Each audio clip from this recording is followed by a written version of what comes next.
என் வரலாற்றையும் என் லீலைகளையும் விவரிக்கும் கந்தபுராணம் என் அருளால் கச்சியப்ப சிவாச்சாரியாரால் இயற்றப்பட்டது. என் பிறப்பு முதல் சூரசம்ஹாரம் வரை என் முழு வரலாற்றையும் இந்த காவியம் விவரிக்கிறது. என் லீலைகள், திருமணங்கள், போர் வெற்றிகள் என அனைத்தையும் விரிவாகக் கூறுகிறது. கச்சியப்ப சிவாச்சாரியார் என் அருளால் இந்த காவியத்தை படைத்தார். அவரின் தமிழ் புலமையும் என் பக்தியும் இதில் மிகச் சிறப்பாக வெளிப்படுகிறது. இது என் பக்தியின் உச்சத்தை வெளிப்படுத்துகிறது. என் அருளைப் பெறவும் வாழ்க்கையில் நன்மைகளை அடையவும் இது ஒரு முக்கிய கருவியாக விளங்குகிறது. தீமைக்கு எதிரான நன்மையின் வெற்றியை சூரசம்ஹாரம் தெளிவாக காட்டுகிறது.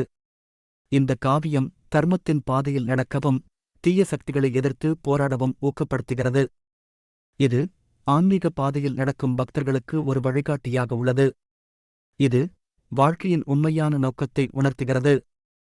கந்தபுராணம் என் அருளைப் பெறவும் வாழ்க்கையில் நன்மைகளை அடையவும் ஒரு சிறந்த வழியாகும். என் பக்தர்களின் வாழ்க்கையில் ஒளியேற்றும் ஒரு கலங்கரை விளக்கம் இது.